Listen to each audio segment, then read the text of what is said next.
Bonjour à tous, au sommaire, notre premier essai de la Renault Talisman et Peugeot à fond dans le tennis. Avant cela, on parle chiffre de vente et Volkswagen de nouveau dans la tourmente.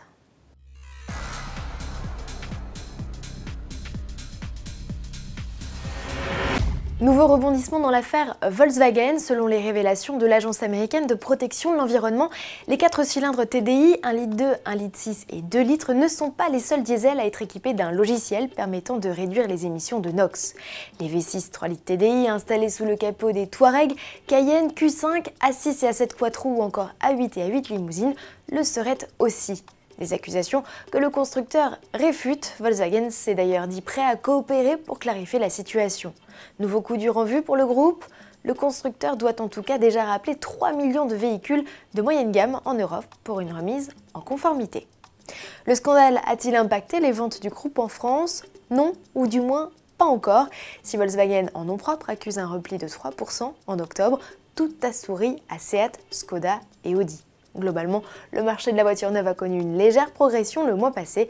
Depuis le début de l'année, le nombre d'immatriculations est en hausse de 5,7% à 1 582 465 véhicules. Du côté de chez Renault, le mois d'octobre a été positif. De bon augure à quelques mois de l'arrivée en concession des Mégane 4 et Talisman. Justement, la nouvelle grande berline du Losange, remplaçante de la Laguna et de la Latitude, notre journaliste Cyril Biotto vient de l'essayer au Portugal. Découvrez un extrait de la vidéo Talisman pourvu du plus puissant diesel, le DCI 160, associé aux 4 roues directrices et à la très chic et très riche finition initiale Paris. Contact et le 1,6 litre diesel se montre plutôt discret en conduite normale. Il est plus à l'aise dans cette Talisman que dans l'espace et relance facilement à bas et moyen régime. Il se montre en revanche moins convaincant en haut des tours. La boîte d'essai à double embrayage est douce mais un peu lente en manœuvre. Elle se marie en revanche bien avec ce bloc en conduite coulée. Côté châssis, nous avions droit à la suspension pilotée et les 4 roues directrices. Dans cette configuration, la Talisman s'avère certes agile, sans plus, mais c'est surtout le compromis confort-comportement qui épate. Côté budget, la Talisman débute en dessous des 28 000 € en entrée de gamme, mais notre modèle d'essai, le plus cher de la gamme, s'affiche à 41 000 €. Un tarif élevé donc sur notre modèle d'essai, mais il est vrai que l'équipement est archi complet sur cette version haut de gamme et plus généreux que chez les concurrentes. Retrouvez l'intégralité de cet essai et de nombreux autres sur la page essai.autoplus.fr.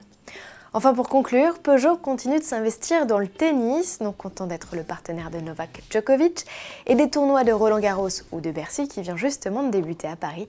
Le constructeur étend aujourd'hui son association avec l'ATP, la Fédération du tennis professionnel masculin. Cette nouvelle collaboration qui débutera dès 2016 va permettre à Peugeot d'augmenter sa visibilité télévisuelle et exposer les quelques 500 véhicules de sa flotte à plus de 2 millions de spectateurs. À demain!